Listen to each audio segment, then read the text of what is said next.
네, 안녕하십니까. 자, 오늘은 네이버 신저가에 대해서 얘기를 좀 나누도록 하겠습니다. 정말 고심이 크죠. 예. 우리나라의 최고의 포털 사이트, 플랫폼 기업의 대표주자 네이버, 카카오는 같은 선상에서 두고 보시면 되실 것 같고, 어쨌든 네이버가 신저가를 오늘 또 갱신했습니다. 손절을 해야 되나요? 고심이 깊어질 것 같은데 어떻게 대처를 해야 될지 한번 같이 보도록 하겠습니다. 우선 네이버의 최근 흐름을 좀 체크하겠습니다.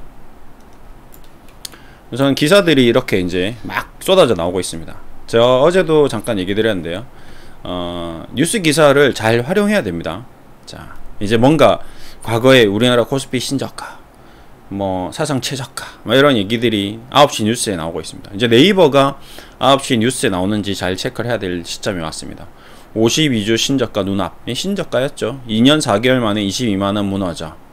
자, 기사가 막 나오고 있습니다. 연준 얘기가 나오고 있고, 이유는 뭐가 있습니다. 그렇죠. 무슨 이유인지 모르겠지만, 근데 또 하나 또 살펴봐야 될 게 네이버 카카오, 네카오라고 이제 표현을 하네요. 장중 신저가 추락, 개미 줍줍. 조금 안 좋습니다. 네, 조금 안 좋죠. 개미 줍줍 좋지 않습니다. 개미들이 들어간다. 아직까지 저점인지 아닌지 좀 더 확인을 해야 되는 시점입니다. 저는 그렇게 생각합니다. 개미들이 손절을 해야 되는 거죠. 예. 지금 줍줍하면 안 됩니다. 자, 성장 기업의 주가는 미래 현금 흐름을 반영하기 때문에 통상 기준금리 인상은 성장주의 악재로 작용한다. 성종화 이베스트 투자증권 연구원, 올해 인터넷주는 금리 인상에 따른 성장주 밸류에이션 프리미엄 축소라는 매크로 환경 영향을 지속적이고 반복적으로 받고 있다. 대부분 업체가 실적 모멘텀, 신작 모멘텀, 기타 신사업 관련 모멘텀 등 자체적인 펀더멘털 현황이 매크로 환경 영향을 극복할 만큼 우수하기는커녕 오히려 부진한 상황이다. 안 좋다라고 이제 한마디로 이제 겁나 어렵게 용어를 썼죠. 예. 그러니까 이 성종화 연구원의 리포트를 추적해 보면 주가가 올라갈 때는 좋다고 얘기합니다. 주가 떨어지면 안 좋다고 얘기합니다. 예, 본인도 몰라요. 예. 성종화 연구원만 모르는 게 아니라 모든 애널리스트들은 미리 예측을 하기가 쉽지가 않습니다. 예, 주가 보면 지금 목표가 보면 답이 나오잖아요. 목표가랑 현재 주가와 괴리율이 굉장히 큽니다. 그리고 목표가를 한창 낮추고 있는데 주가는 그 목표가를 뛰어넘기도 하죠. 예. 웃깁니다. 목표가를 낮추다 보면 목표가가 뛰어넘고, 목표가를 올리다 보면 폭락이 나옵니다. 과거에 20년 동안 바뀐 적이 없습니다. 이유는 뭘까요? 예, 이베스트 투자증권 연구원도 이베스트 투자증권 소속이기 때문에 그렇죠. 증권사 애널리스트들은 불가피하게 회사의 영향을 받습니다. 투자증권은 브로커리지 수익을 냅니다. 그러니까 즉 매매를 해서 이익을 얻어야 돼요. 그러면 투자자가 주식을 사고 팔아야 된다는 겁니다. 그러면 주식을 먼저 사야 되죠. 그럼 사야 되는데 현재 주가가 네이버가 20만원인데 목표가가 10만원이면 주식을 사겠습니까? 안 사겠습니까? 안 사죠. 그러니까 목표가를 30만원을 일단 불러놓고 시작을 해야 됩니다. 증권사 직원이 현재 주가가 20만원인데 10만원을 불러놓으면 증권회사 직원 사장이 가만 안 있겠죠. 너 진짜 미쳤냐? 지금 뭐 하자는 거고, 이렇게 되는 거죠. 아시겠죠? 예. 그러니까 기본 골자는 그렇다. 그러니까 알고 들어가자 이겁니다. 네. 자, 그 다음에 지금 이제 매크로가 안 좋다고 하는데, 매크로에 대해서는 이미 짚어드렸습니다. 물가 CPI, 소비자 물가 지수가 8.3, 예, 전월치 8.5보다 하락했지만 기대치 8.1보다 높다. 무슨 별 큰 의미는 없는 숫자 같은데 굉장히 크게 반응을 했죠. 예. 이 주시장은 그렇습니다. 나중에 7.9 나왔는데 주가 폭등하기도 합니다. 예. 나중에 8.2 나왔는데 폭등하기도 합니다. 반대로 8.0 나왔는데 폭락하기도 합니다. 예. 이상하죠. 이 소수점 차이인데 결론은 이 숫자가 정말 중요한 게 아니라 이 숫자를 이용해서 그 주식을 사고 파는 펀드 매니저들의 어떤 투자 전략이 중요한 겁니다. 예. 이거는 이 숫자가 8.2가 나와도 8.1이 나와도 시장에서 생각하는 게 주식시장 이제 아닌 것 같다라고 펀드 매니저들 팔아버리고 폭락하면 8.1이 나왔는데도 불구하고 하락했다라는 이제 기자들의 기사가 나오는 거죠. 어차피 기사들은 현상에 대해서 리포트식이기 때문에 의미가 없습니다. 네. 이거 8.3 나왔는데 주가가 올라갔으면요, 기대치보다는 조금 웃도는 뭐 수준인데 그래도 주시장에 대한 앞으로 향후 전망이 밝아서 이렇게 올랐다, 뭐 이런 식으로 기사화 시킵니다. 그러니까 최종적으로는 기사가 중요한 게 아니라 기관 투자자들의 매매 결과가 중요하다, 시장이 더 중요하다라는 걸 제가 좀 계속 반복해서 얘기 드리고 있습니다. 네. 그리고 앞으로 상단이 뭐 4.5%인데 이거는 이 BMO 벤 제프리 채권 전략가 혼자만의 생각입니다. 4.5일지 5.0일지 10일지 그 누구도 예단할 수 없습니다. 물가가 계속 물가 지수가 올라가 버리면요, 나중에 8%가 아니라 10몇 프로 올라가면요, 물가 지수가 계속 올라가기 때문에 금리가 5% 6% 가 있을 수도 있습니다. 밴드 상단이란 것은 정해져 있지 않습니다. 그렇기 때문에 시장이 무서워하고 지금 연준이 걱정하고 우리나라 국민들이 주식을 자꾸 파는 이유 중에 하나인 거죠. 기관 투자자도 마찬가지고요. 자, 그로 인해서 지금 바로 현상이 나타나는 게 이제 비트코인이 또 오늘 또 급락을 했습니다. 자, 비트코인 가격이 굉장히 금리에 영향을 많이 받죠. 이제 금리를 낮추게 되면, 죄송합니다. 금리를 높이게 되면 비트코인 가격이 여기서 이제 한 단계 더 내려앉을 수 있습니다. 그거를 우선 체크해야 될 것 같아요. 제가 이번 주 FOMC 회의에서 가장 중요하게 보는 부분은 바로 이 비트코인의 가격입니다.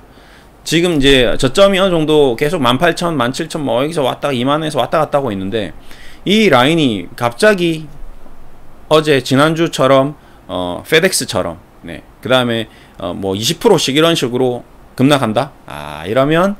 그러면 이제 주식시장이 좀 더 안 좋은 쪽으로 가는 거죠. 그래서 저는 지금 주식시장 전체도 매일 체크는 하지만 코인 시장도 주말이고 계속 체크를 합니다. 주말에는 괜찮았거든요. 근데 우리 시장 딱 열리자마자 이렇게 또 떨어지는 거 보니까 좋지 않습니다. 자, 이런 내용들도 체크를 해야 되죠. 이자 부담, 투자 지연, 기업 10곳이 6곳 고금리로 피해가 현실로 나타나고 있다. 자, 이제 금리를 자꾸 올리면요, 왜 자꾸 주식시장이 안 좋냐라고 얘기를 하는데요. 바로 이런 부분입니다. 기업들은 부채 비율을 제가 주식학 개론, 재무학 개론 때 많이 설명을 했습니다. 부채 비율이 낮은 기업을 투자해라. 왜? 내 돈으로 투자하는 기업은 이자 부담이 없겠죠. 네. 내 집으로 지금 집 산 사람, 내 돈으로 집 산 사람은 이자 부담이 없습니다. 저도 괜찮습니다. 죄송하지만 저도 제가 이게 집을 산 지가 언제죠? 이제 10몇 년이 넘어가는 거, 15년 차가 돼가는 것 같은데요. 저는 그 당시에 아파트를 샀으면 부자가 됐었을 겁니다. 대출을 받아서 아파트를 샀었어야 돼. 저의 실수입니다. 제 투자 판단이 틀렸어요. 결과적으로 틀렸습니다. 하지만 그 15년 동안 저는 마음 편하게 있었습니다. 그건 선택이죠. 저의 선택이었습니다. 지금도 마찬가지입니다. 지금 대출을 받아서 주식을 투자하느냐, 아파트를 사느냐, 죄송합니다. 그거는 본인의 투자 판단이에요. 하지만 그로 인해서 그 이자에 대한 부담, 그거를 이제 어떻게 하느냐는 거죠. 제가 생각한 거는 그 이자를 내느니 그냥 마음 편하게 맛있는 거 사 먹고 놀러 다니고 여행 다니고 하는 게 낫겠다. 그리고 집을 그냥 내가 가지고 있는 수중에 있는 돈만으로 살 수 있는 것을 사서, 그리고 더 저축을 해서 그 다음은 주식 투자하자. 그러면 편하게 또 주식 투자해서 또 돈을 벌면 되지 않겠는가 라고 생각해서 저는 그렇게 투자 판단을 했고 결과적으로 그렇게 했습니다. 근데 지금 문제는 뭐냐면, 지금 이 금리로 가다가는 이제 부채 비율이 100% 200% 되는 기업들은 이자 부담이 너무 큰 거죠. 그 이자 부담이 어디로 연결되겠습니까? 바로 영업이익에 직접적으로 연결됩니다. 예, 그렇죠? 이익이 줄어드는 거죠. 그리고 나서 신규 투자를 해야 되는데, 설비 투자를 다시 해야 되는데, 이제 감가상각이 일어나고 노후화된 설비를 버리고 새 설비를 사야 되는데, 그 돈을 또 마련해야 되는데, 그 마련한 돈에 또 이자를 또 내야 되는 거죠.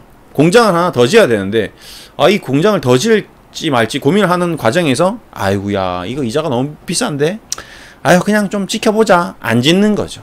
예. 그러면 어떻게 됩니까? 10개의 기업 중에서 6곳이 공장을 안 지으면요, 투자를 안 하면요, 어떻게 됩니까? 바로 경기가 급격히 하강하기 시작하는 거죠. 왜?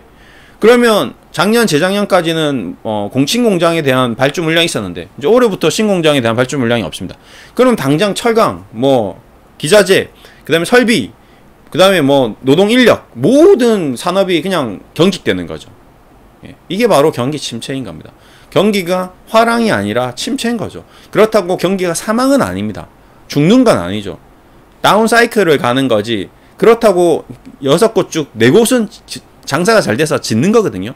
나는 지금이 기회다라고 생각하는 또 공격적인 CEO는 공장을 쫓 짓습니다. 그러면 그 중에서 4곳은 짓고 그 중에 4곳의 수주를 받는 또 회사는 또 살아남고, 결국 주식시장이든 기업시장이든 우리 인류는 다 약육강식입니다. 적자 생존이고요. 강한 자만이 살아남는 겁니다. 그러니까 그렇게 해서 또 살아남으면 어떻게 할까요? 주식시장은 폭락했다가 거기서 살아남은 기업은 10배, 20배 올라가는 거죠. 그러면 또 주식 투자자들이 또 미친듯이 주식을 사는 거죠. 또 그렇게 해서 또 신고가가 나오고 코스피는 5천만으로 갈 수 있는 겁니다.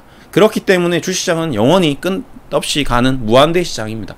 우리 인류가 망하기 전에는 주식시장은 끝없이 흘러간다. 나중에 최종적으로 결론 때 그 얘기를 또 드릴 건데요.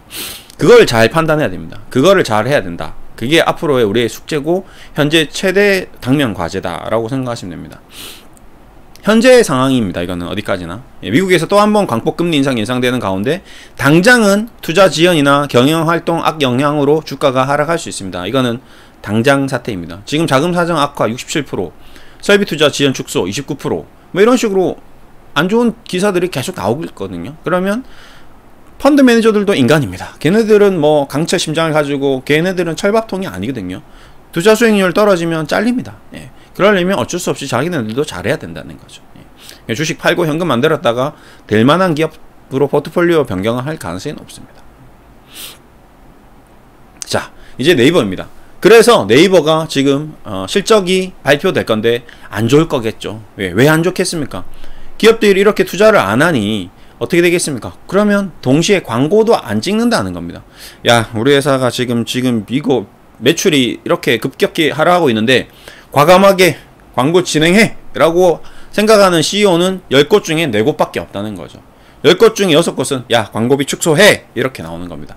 그 축소로 인해서 네이버는 많은 정보를 제공하지만 그 정보를 제공하는 동시에 광고를 내는 거죠. 그렇죠?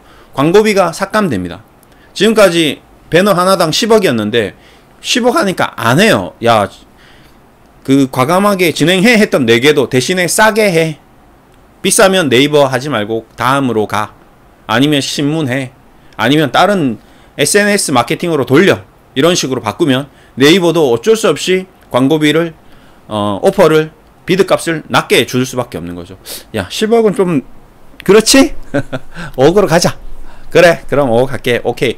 그러면서 실적이 다운사이클로 가는 거죠. 그렇게 다운이 되다 보니까 네이버의 주가도 선 반영돼서 지금 현재 시점까지 다다랐다라고 좀 보시면 됩니다. 근데 이제 그 5억에서 더 낮추느냐 아니면 이제 마지노선이냐, 그게 중요한 거죠. 분명히 살아나는 기업도 있고 우리나라의 모든 기업들이 망해가는 건 아니거든요. 현대차 지금 굉장히 좋습니다. 5억이라고? 야, 기아차, 현대차, 현대모비스 다 지금 네이버에 광고 다 때려! 이런 식으로 하다 보면 수주가 좀 들어온데 그러면 6억으로 바꾸겠습니다. 그러면 네이버 주가도 올라갈 수 있는 거죠. 그러니까 아직은 완벽하게 지금 경기 침체 국면 아니기 때문에 조금 더 눈치껏 볼 필요는 있습니다. 자, 그리고 이런 것들도 이제 또 우리가 눈여겨볼 만한 거죠. 네이버가 이제 중국 웹툰 원작 영화 데이트, 그 다음에 하나증권은 네이버에 대해서 원작 영화가 뭐죠? 네, 웹툰 원작 영화가 중국 시장에 큰 히트를 기록해 중국 영화 시장에서 성공 가능성을 보여줬다. 투자 의견 매수, 목표 주가 35만원을 유지했다. 뭐 이런 식으로 이제 보고서가 나오는 거죠. 뭐 여러 가지 뭐 이런 것들은 아마 여러분들도 많이 봤을 겁니다. 예. 오, 그래. 그러면 또 지금까지는 뭐 아까 얘기했듯이 단순히 광고만 했는데 이제 아니네. 네이버 페이, 네이버 지금 쇼핑몰도 엄청 잘 되고 있다고 하고 웹툰도 잘 되고 있다 하고 그런 쪽에서 다시 돌파구를 찾을 수도 있는 거죠. 그러니까 항상 주식시장은 다 끝난 것 같을 때 새로운 새싹이 또 피어오르기도 하거든요. 이제 이런 것들도 눈여겨봐야 됩니다. 그러니까 현재 경기 침체, 현재 매크로 경제 상황은 좋지 않은 거는 확인한 사실입니다. 금리 올라갑니다. 기업들 투자 축소합니다. 네이버 광고값 떨어질 거고 실적 다운될 거예요. 하지만 그럼에도 불구하고 네이버는 가지고 있는 우리나라의 시장 점유율 1위, 뭐 그다음에 웹툰, 그다음에 뭐 페이, 그다음에 뭐 새로운 쇼핑몰, 뭐 이런 다양한 어떤 새로운 전략을 또 수립하고 있는 거죠. 왜? 우리나라 최고의 기업이니까. 얘네들도 바보가 아닌 이상 이렇게 망하게 내버려 두지는 않을 겁니다. 그렇겠죠? 그래서 현재 주가가 거의 고점 대비 53%, 46만원 찍고 반토막이 나 있는 상태입니다. 근데 이제 이런 국면에서 역배열이 되면서 주가가 추가적으로 하락하기도 합니다. 예, 뭔가 투매가 나오기도 하죠. 엊그제 봤던 페덱스에서 마이너스 뭐 20% 떨어지듯이 마이너스 10% 이런 식으로 급락이 나올 수도 있습니다. 그런 게 나왔을 때는 정말 이제 찐 바닥이 나오는 거죠. 아직 그런 바닥이 나올지 아니면 여기서 지지받을지는 단정 지을 수 없습니다. 그래서 일단 3분기 실적은 봐야 될 것 같습니다. 자, 외국인들이 최근에 순매도를 좀 많이 하고 있죠. 보시면 계속 이어서 매도를 하고 있습니다. 기관 투자자들도 좀 매도가 이어지고 있고요. 연기금도 팔고 있습니다. 이런 것들은 좀 기관성 로스트컷 자금이라고 보시면 됩니다. 걔네들도 어쩔 수 없어요. 기관 투자자들도 여러분처럼 어느 정도 리스크를 관리해야 됩니다. 걔네들은 뭐 영원히 마르지 않는 금샘을 가지고 있지는 않거든요. 계속 돈이 나오지는 않습니다. 그리고 걔네들의 목숨이 영원하지는 않거든요. 잘릴 수도 있습니다. 안 잘리려면 리스크 관리해야 되는 거죠. 그래서 리스크 관리하는 거고, 그 다음에 목표가가 뭐 30만원이든 35만원이든 매수가가 30만원이면 22만원이 하락하면 무조건 강제적으로 강제 청산 당하는 리스크관리위원회에서 로스컷 기준이 있습니다. 그거 이탈하면 기관도 별 수가 없어요. 아무리 수익률 1위 펀드면서도 자기가 산 주식이 마이너스 10%, 마이너스 20% 회사에서 정한 그 로스컷 기준에서 벗어나면 강제 청산 당할 수밖에 없습니다. 이제 그런 물량도 있을 수 있으니까요. 그런 것도 좀 참고해야 될 것 같고요. 그럼 공매도입니다. 공매도는 그 이전에 좀 많이 나왔죠. 지금 많이 나오는 것 같지는 않습니다. 그렇죠? 예. 주식시장 전반적으로 공매도가 여기서 좀 한번 29% 세게 한번 나오긴 했는데, 그래도 거래량 대비해서 뭐 그렇게 뭐 크게 많이 나온 것 같지는 않습니다. 현재 공매도는 그렇게 무리한 상황은 아닌 것 같고요. 호가창을 보시면 오늘 이제 장중에 쭉 밀렸다가 이렇게 조금씩 꼬리를 달고 올라오려고 노력하고 있습니다. 이런 모습들이 계속 나오고 있고요. 그 다음에 이런 호가창이 하나하나가 이렇게 크게 매수 잔량이 쌓여 있으면 아직 하락 조정 구간이라고 좀 보셔야 됩니다. 이렇게 막 만주씩 10만주씩 뭐 매수 대기 물량이 5만주, 매도 대기 물량이 2만주 이런 식으로 호가창이 형성되어 있으면 계속 조정 연속이 이어진다. 매수세가 많은데 왜 조정이죠? 싸게 살려는 세력이 있는 거죠. 개인 투자자들이 주식을 많이 던져야 되거든요. 그동안 50%, 30%, 40% 된 사람들이 손절을 치고 나가야 됩니다. 여러분들이 솔직히 뭐 이런 얘기 드리면 안 되겠지만 여러분들이 다 손절하고 나가면 그때 기관 투자자들은 마음 편하게 올릴 수 있습니다. 그렇기 때문에 여기서 살아남는 자가 이기는 자죠. 네이버는 그래도 견딜 수 있잖아요. 그렇죠? 우리가 지금까지 봐왔고 앞으로 볼 기업이고 이 위기를 극복할 수 있는 기업 중에 하나가 분명한 것은 여러분들도 알고 있을 거라고 생각합니다. 저도 그렇게 생각하고 있고요. 자, 저도 이제 이 마라톤 투자라서 이제 자문을 계속 하고 있는데요. 네, 얼마 전에 이제 네이버를 한번 잠깐 들어가 봤습니다. 이게 수익이 나왔나 안 나왔나. 2번 정도 지금 들어가서 단기적으로 수익을 좀 실현하고 나왔는데요. 예. 카카오뱅크도 제가 계속 방송을 하면서 중간중간 눈치껏 이게 수익이 날 수 있는 기술적 반등 구간이 있겠죠. 그래서 수익 실현하고 지난 13일 날 다 정리하고 나왔습니다. 뭔가 이게 퍼포먼스가 나와야 되는 순간인데 팍 치고 나가야 되는데 치고 나가질 못하더라고. 그래서 239,000원에 주문 넣고 현금 확보하고 또 기회를 노리겠습니다 라고 아침 9시 40분에 전량 매도 신호를 다 보내드렸습니다. 그래서 카카오뱅크는 수익 실현해서 나왔고, 네이버는 일부 체결되다가 이게 체결이 안되네. 그래서 후에 장막판에 마지막에 전부 전량 239,000원, 8,500원이라도 다 정리하세요 라고 하고 다 정리를 했습니다. 그 이유인 즉슨 오늘 시장이 치고 나가는데 네이버는 못 치고 나가더라고요. 그래서 얘는 좀 더 빠지겠구나 했는데 그러고 나서 7, 8% 더 빠졌죠. 계속 떨어졌죠. 그게 주식시장입니다. 자, 뭐 어쨌든 이 야구랑 이 인피니티 무한대 표시를 했는데요. 자, 우리는 이제 주식을 유한 게임이 아닙니다. 무한 게임이죠. 무한 투자입니까? 유한 투자입니까? 유한 투자인 것 같기도 해요. 어떻게 보면 내가 가지고 있는 한도 내에서 투자를 해야 되니까 유한 투자인 것 같기도 하고, 대신에 이제 시간적으로는 내가 죽기 전까지는 언제까지 할지, 언제 끝이 날지 모르는 게임입니다. 반면 야구는 9회 말이 딱 되면 끝이 나는 겁니다. 내가 타석에 들어갔으면 스윙을 몇 번을 할지 모르겠지만 스트라이크 3개 삼진이 되면 어떻게 되죠? 아웃이 되는 거죠. 그렇죠? 그래서 주식을 내가 3번만 하고 끝이 나는 게 아니라면 계속 반복적으로 할 수 있다면 기회를 노리는 것이 더 낫다라고 생각합니다. 만약에 삼진아웃이라는 시스템이 없다면 야구처럼 공을 3개만 스트라이크 들어가면 나는 게임이 끝이 나면 내가 지는 게임이면 무조건 휘둘러야 되는 거죠. 내가 휘둘러서 삼진아웃을 되나 그냥 기다렸다가 삼진아웃이 되나 똑같은 삼진아웃 게임이라면 휘두르는 게 확률적으로 승산이 더 높습니다. 그래서 타자들은 항상 휘두르죠. 하지만 주식은 그렇지 않습니다. 여러분이 죽을 때까지 안 휘둘러도 됩니다. 그렇죠?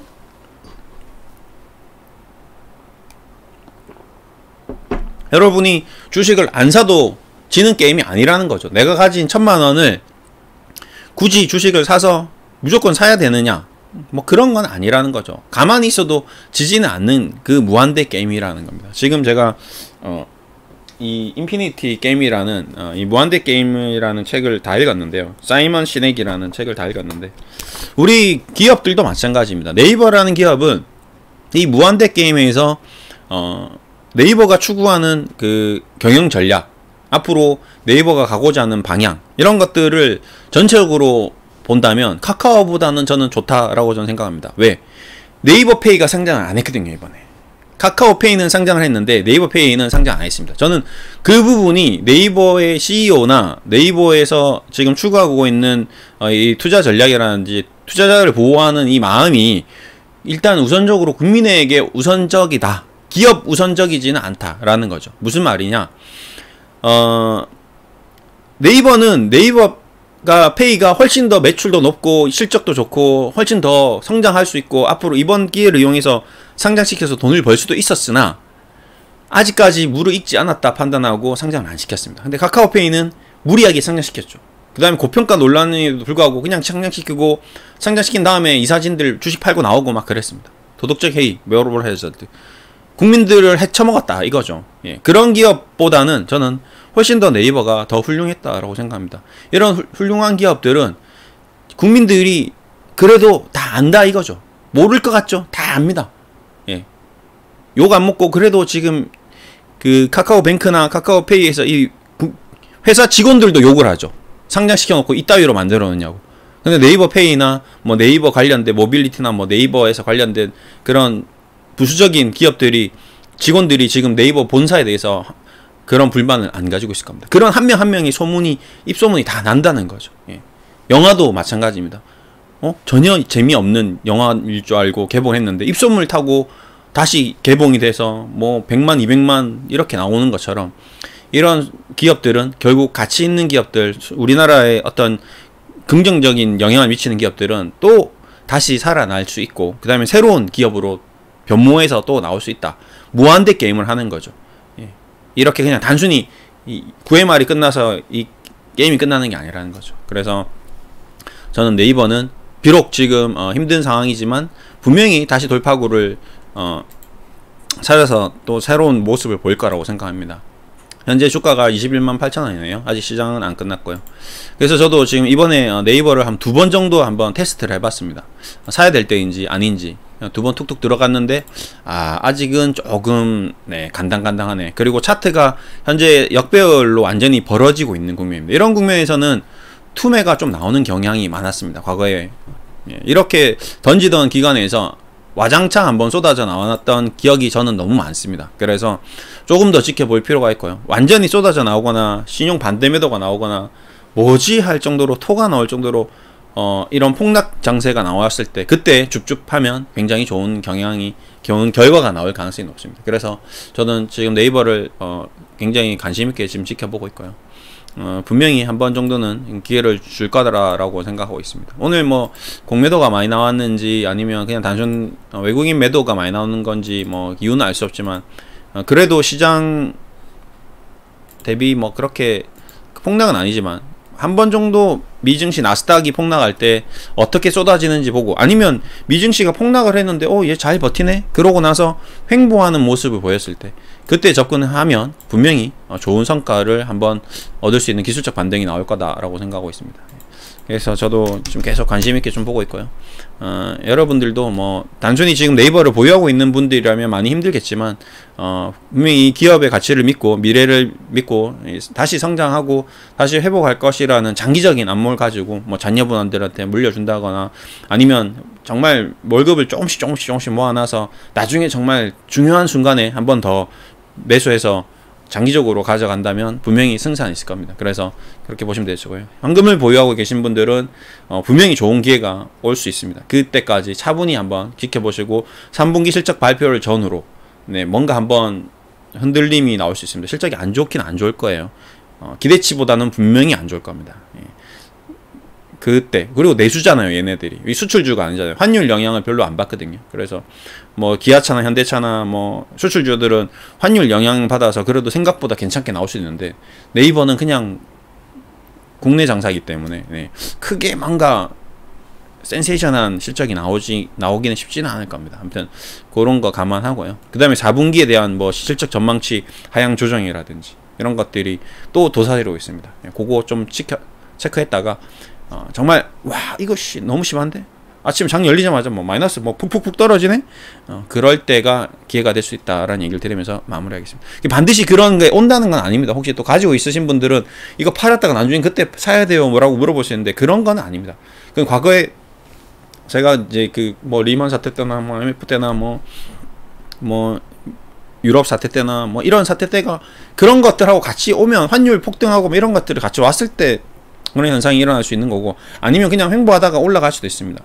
그런 거 아까도 얘기했지만 야구처럼 이거는 스트라이크 세 번 스윙하면 끝나는 게 아니기 때문에 굳이 내가 3번 스윙을 할 필요가 없다라는 걸 강조하기 위해서 얘기 드린 부분이지 절대 정해진 건 없다라는 얘기를 드리면서 좀 마무리하겠습니다.